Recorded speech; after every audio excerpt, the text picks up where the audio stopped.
Tell me, O Muse, of that ingenious hero who traveled far and wide after he had sacked the famous town of Troy. Many cities did he visit, and many were the nations whose manners and customs he was acquainted. Moreover, he suffered much by sea while trying to save his own life and bring his men safely home.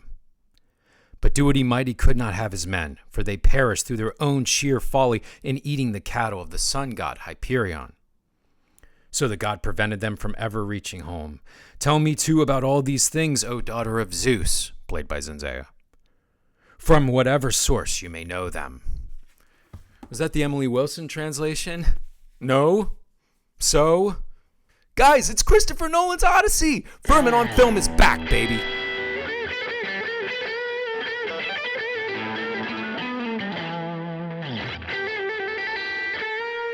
Hey film friends, I'm Nick Furman. This is Furman on Film, the show where we break down movies, sometimes with friends, but today it's just you, me, Christopher Nolan, several thousand extras, we now call them background actors, a 60-foot Cyclops puppet, and about 3,000 years of literary history. That's about all. Yes, I want to talk about the Odyssey. My first section is called Spoiler-Free Plot. Can you really do a spoiler-free story for something that's thousands of years old? We could probably try. But I'm not going to go into all of it, I don't think. There's a war, guys trying to get home, there's suitors at home, there's all this sort of stuff. Let's skip that, okay? What I want to say about all of this is that is the bare bones structure of Homer's poem. A man just trying to get home to his wife and kick out some rowdy rabble-rousers who are eating food and stealing the wealth of a pretty lady who's been stuck at home for about 20 years.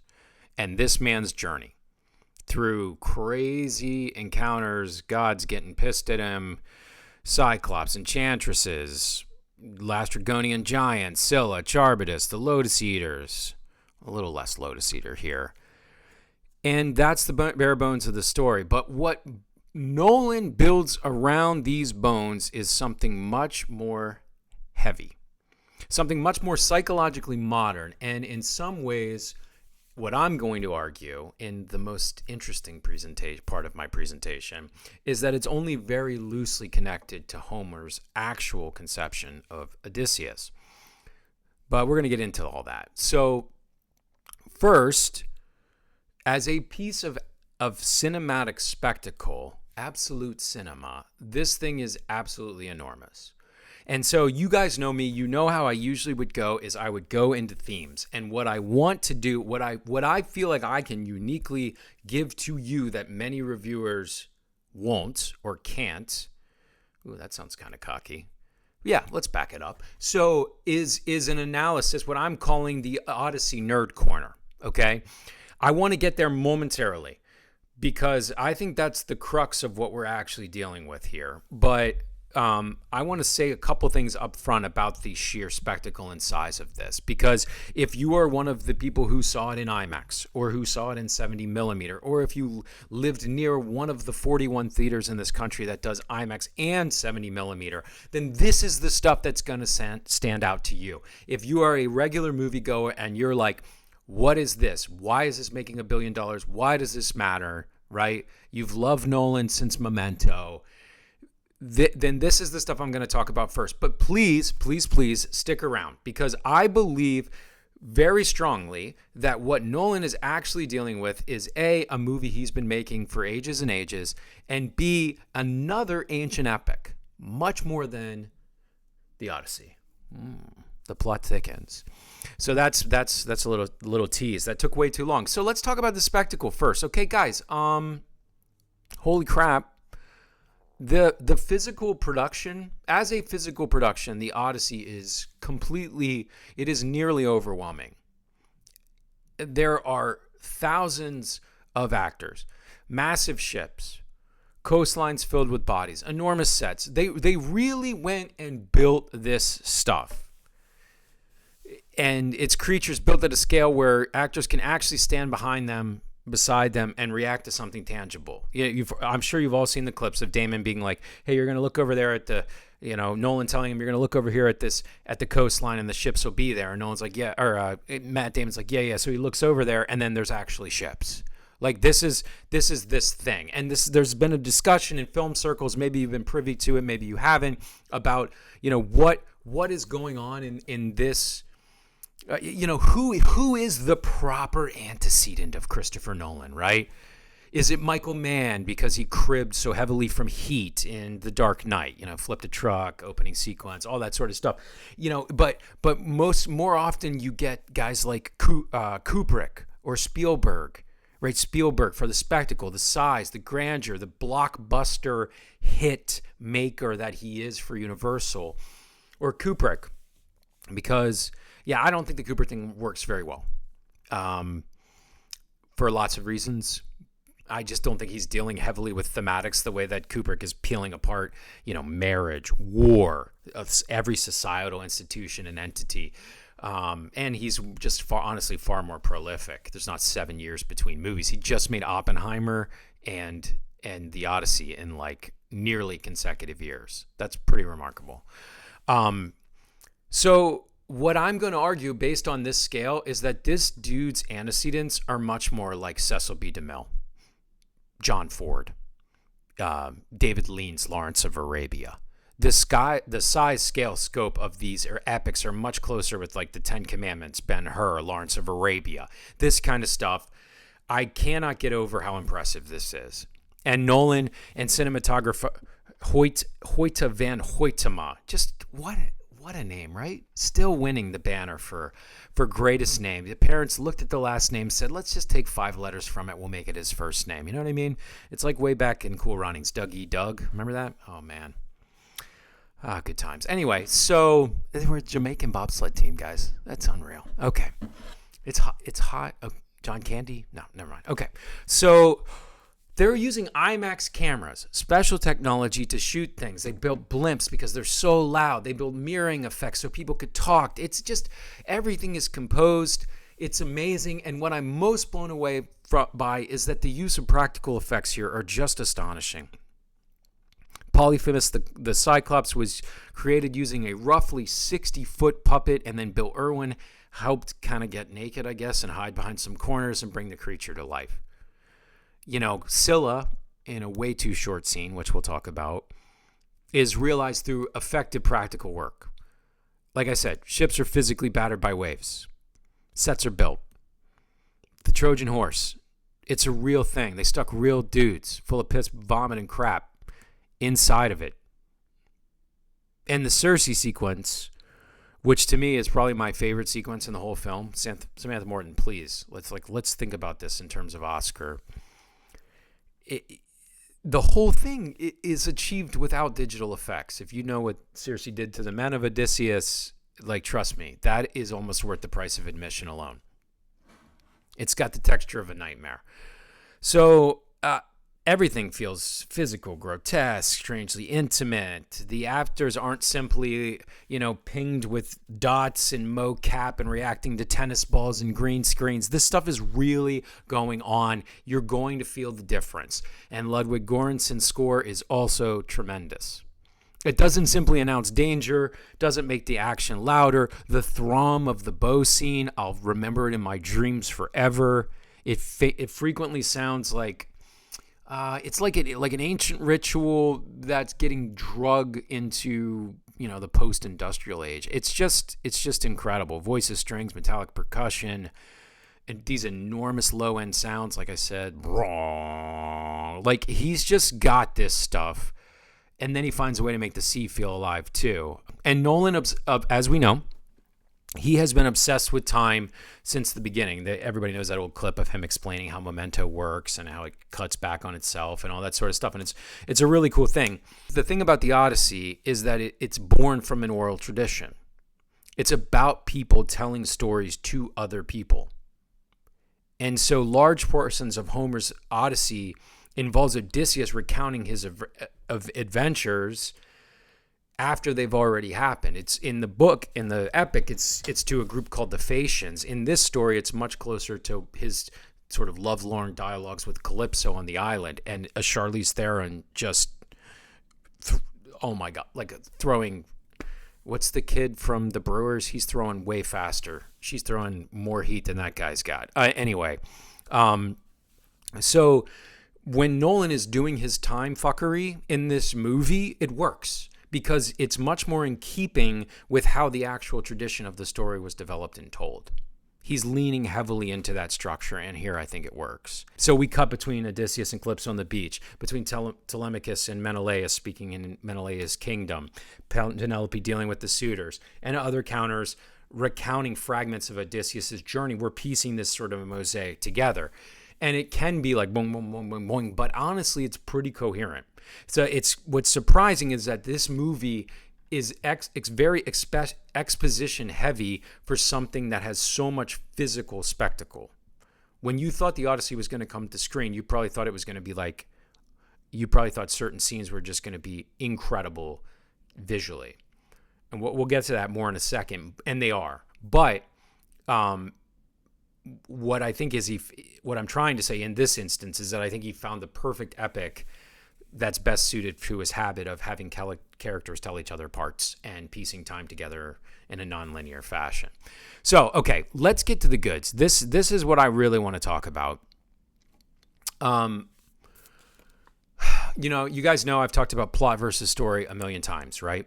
Plot is what actually occurs. Story is what is going on behind the details. It's the themes, right? The plot is Abraham takes Isaac up to the mountain to slay him.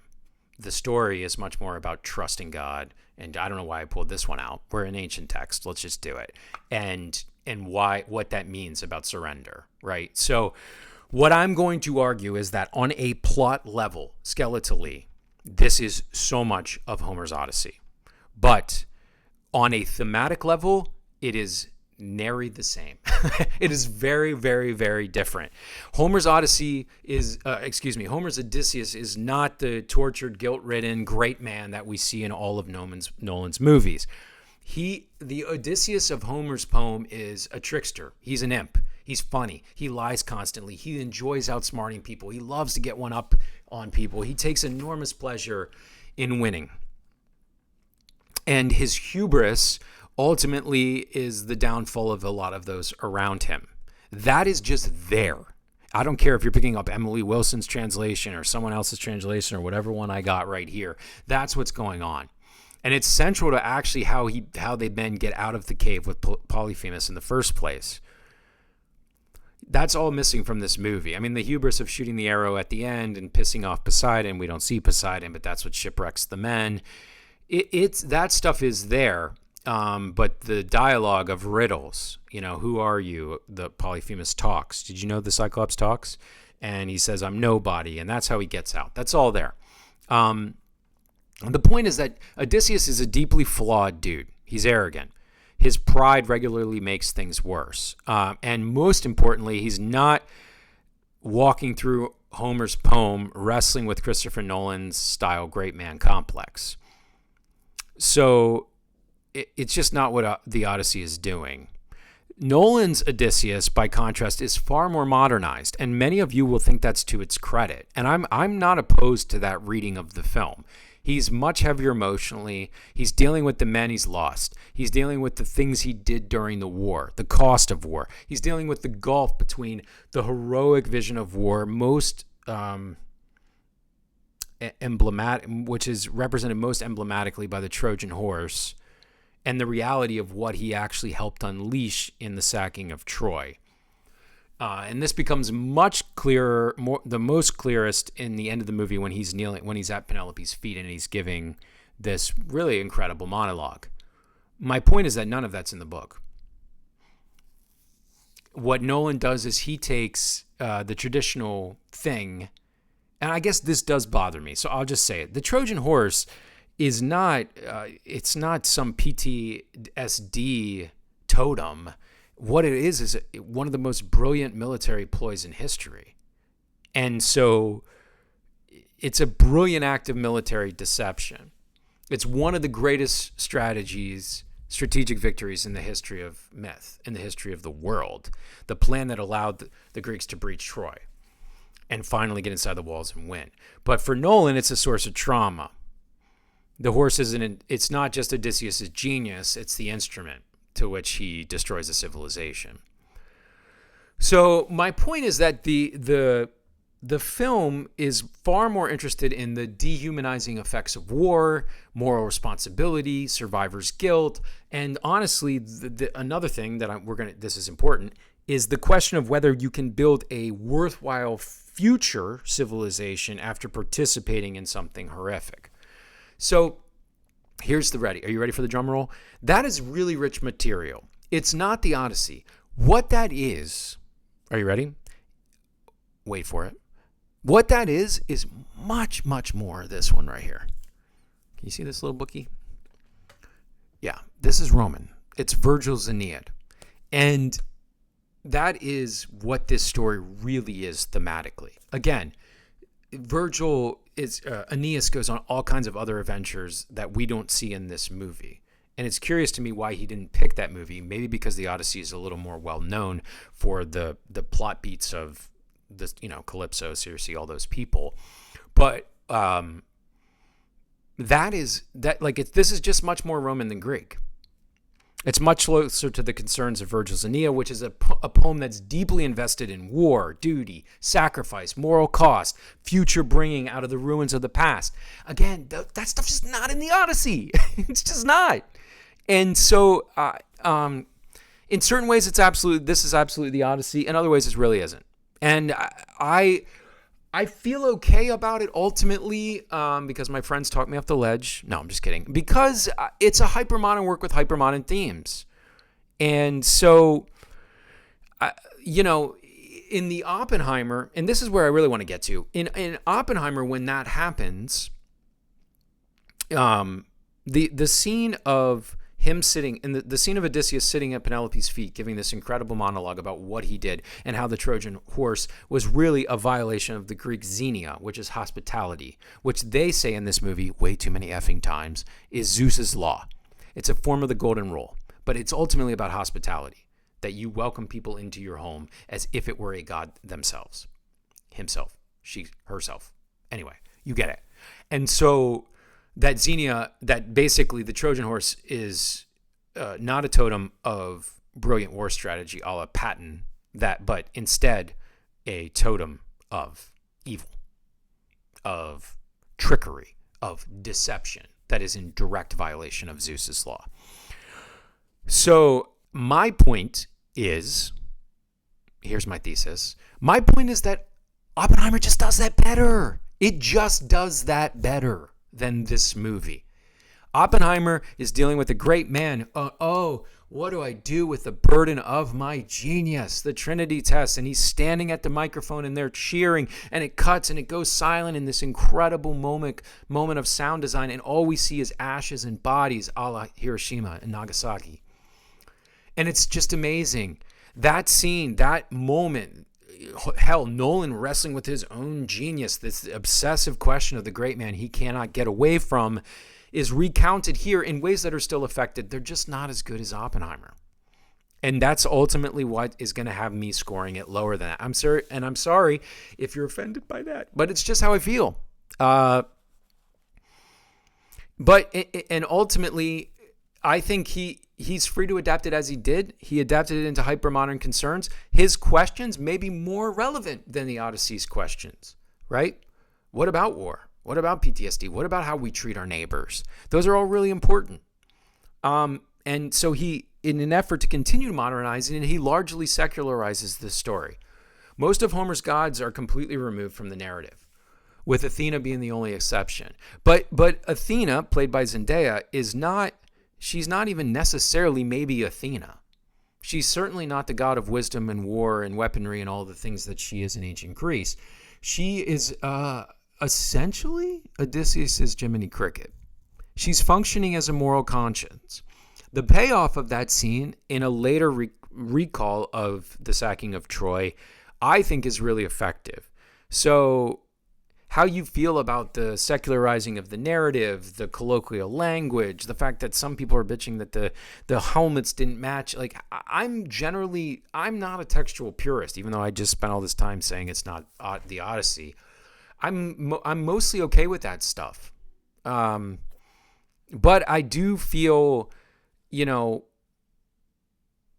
it's less like a divine power intervening in human events, although they do talk about like Poseidon shaking the seas up and all that, don't eat the cattle from the god and all that sort of stuff. But it's much more a physical manifestation of Odysseus's guilt-ridden conscience. And she may only be visible to him. And she basically embodies the guilt and moral responsibility that have followed him home from Troy. So the same kind of revision quickly, it happens with Calypso and Circe too. This is a much more chaste Odysseus than the book. Calypso basically is a captor. She's a divine enchantress who captures Odysseus, and they spend all this time. She doesn't want to let him leave, and they get it on a lot, and it's not rated G. This is the most rated G, rated R movie I've ever seen in terms of sexuality. And here she's attempting to heal him and getting him home. And in the book, it takes, Athena has to send Zeus to send Hermes to send. There's a lot of, sort of God's play to get to the place where Calypso lets him go. Similarly, Circe, spoiler alert, transforms men into pigs. But Nolan uses, and it is kind of ingenious, he uses that transformation not to expose Circe as evil, but to expose the violence and animal nature that exist inside the men already. So again, he's driving home these points of war and destruction and violations of Xenia. So it's not to say that the film is not thematically rich, because it is. It's just surprisingly so, I would argue. So none of it's Homer exactly, but it is interesting, it is thoughtful, and it does give the movie a very real emotional and philosophical backbone. I don't want to talk about prose like performances very much. I think, except to say that my point, I think, is well taken when you cast Damon, because Damon is ultimately likable. You didn't cast a guy who you were gonna think against. There's more moral ambiguity. Even though he's wrestling with the heaviness of his conscience, we're still rooting for him because he's Matt Damon. Whereas the Odysseus of the book, there's more moral gray ground there that we're sort of wrestling with. Yeah, I just think that he's excellent. Anne Hathaway as Penelope. She is strident and very verbose, and she's intense. She is sick of being trapped, and she does suffer from some of Nolan's issues with like some of his dead wife stuff, of how he writes female characters. But I think what Anne Hathaway is given to do, she does it expertly. And the cast is absurdly stacked. And, like I said, there are major actors. This is one of the things of, like the Cecil B. DeMille thing, who appear for a single sequence or a handful of scenes and they're like seventh build. But that's when you are Nolan, you can do that kind of stuff, right? You can get people to just show up. And even when I have issues with how quickly episodes pass, nearly every encounter contains at least one unforgettable image. And I could go through them in detail. Like the image of the monologue that takes place over the scene of him tied to the masthead as they pass the sirens. I mean, it is freaking breathtaking. It is incredible. So cons, I just want to highlight a couple things and let's get out of here. The biggest thing is, I think that there is one exception to the very good cast. Any guesses?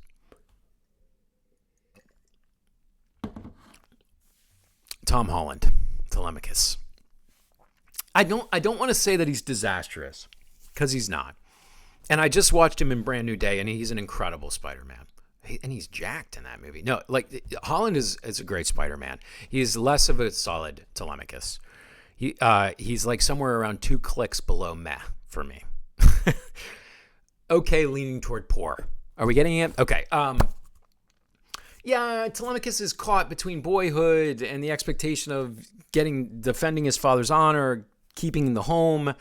There's a real tension there. I just feel like, I don't know what it is, man. It just didn't totally click. I don't know if it's not like he's overwhelmed by the material, but maybe he's overwhelmed by the material. I'm just not quite sure.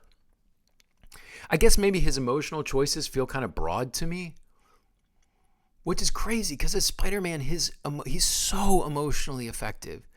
He engenders so much empathy. So he's a good actor. I don't know. Didn't work for me.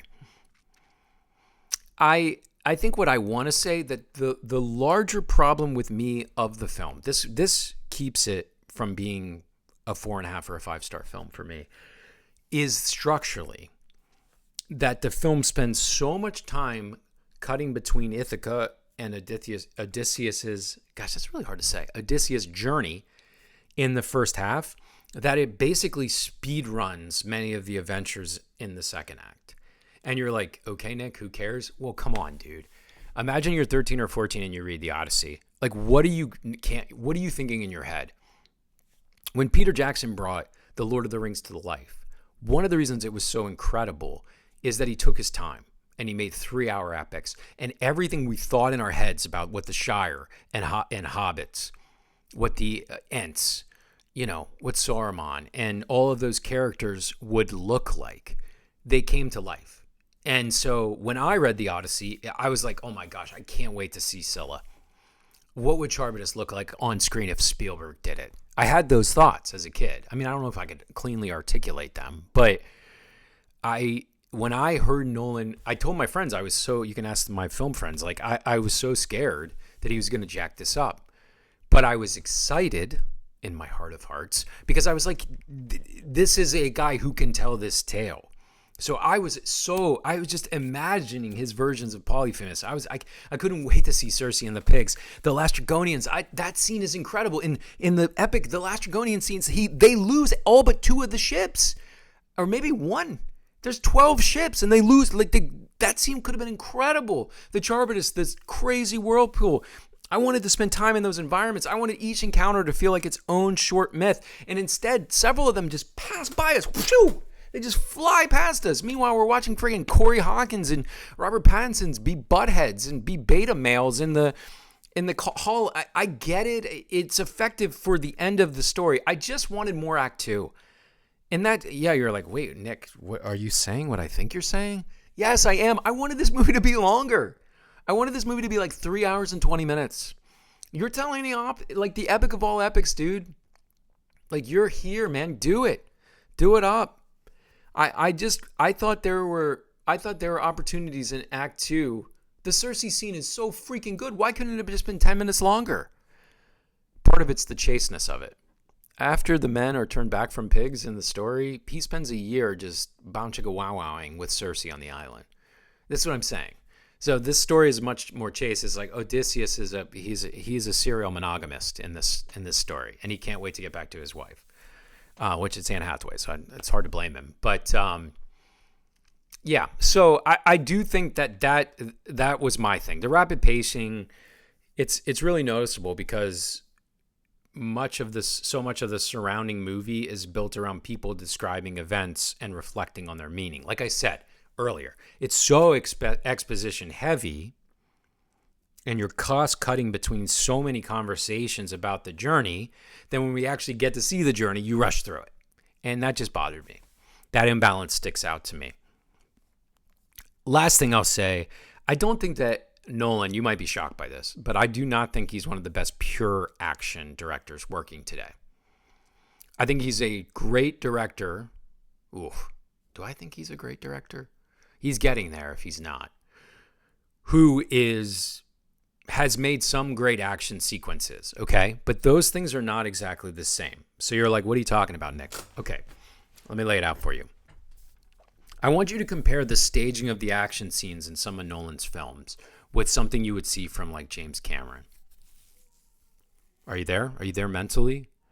Because Cameron can place action in the air, on the ground, underwater, inside a moving vehicle. And you almost always understand the geometry of the scene. That's why the avatars, as annoying as they freaking are, that's why they work. Because he is so good at staging action. you know where each person is, where they're trying to reach, what's preventing them from reaching it, and what they're doing. And the same goes with all of these action coordinators become directors, like the John Wick stories. I think the John Wick films are extremely skilled at maintaining that kind of spatial clarity. And Nolan is just flat out not always as legible. You can, if you look hard enough, you really see this. You can see this in The Dark Knight. And the final confrontation between Odysseus and the suitors, it's emotionally extremely effective because of what it's symbolic of and what he is trying to do.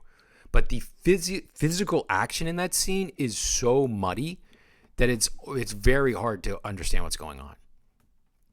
The camera often feels too close. It's too restricted. We don't have a clear understanding of how Odysseus is moving through the room, how the battle is evolving. And I think that it's partly a consequence of the IMAX cameras. They're so friggin' big. They're enormous. And they produce extraordinary images, but they're not necessarily ideal for getting into tight hand-to-hand fighting spaces and intricately following bodies. So I think the sequence ultimately works because of what it means. Odysseus is not he's not calmly demonstrating flawless technique. It's not in like the ancient martial arts where he's waiting for one person to come at a time and taking them off. He's lashing out. He's trying to save his own life. He's avenging his wife, and what his wife and his son have endured. And there's a real desperation to the violence.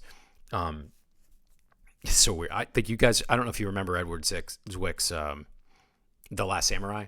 There's a scene where Cruise is doing a similar thing. It's a much lesser scene, but he's flailing out, and it's portrayal of like a wild animal. So the emotion carries the scene, but what I'm saying is that the staging doesn't necessarily support it always. And finally, I guess what I was trying to say, when you got Nolan's thematic reinterpretation, I liked it, but there are moments when I miss Homer's Odysseus. I miss the jokes, the lies. I miss the guy who can't resist telling someone how clever he is, even when doing so puts everyone around him in danger. The film's relentless self-seriousness and gravity occasionally flattens a character for me who I thought, what I loved about the story is that he's much stranger, funnier, and more contradictory.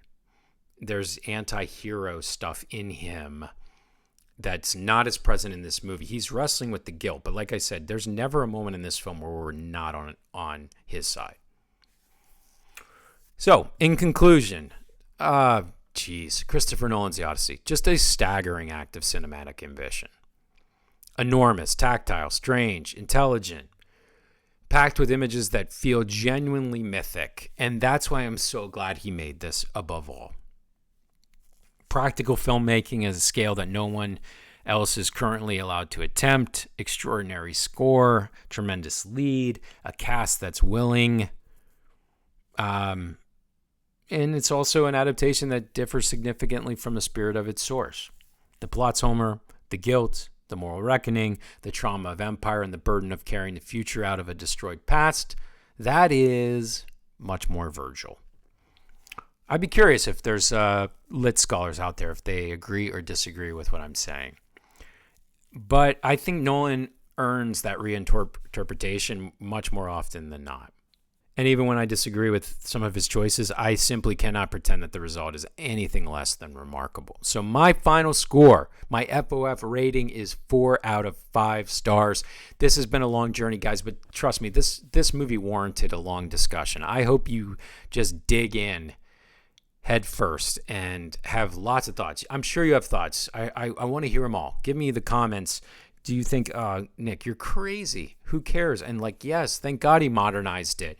He needed a reinterpretation, or I wanted the gods in there. I wanted to see, was it the Henry Hammerhausen? What's the guy's name?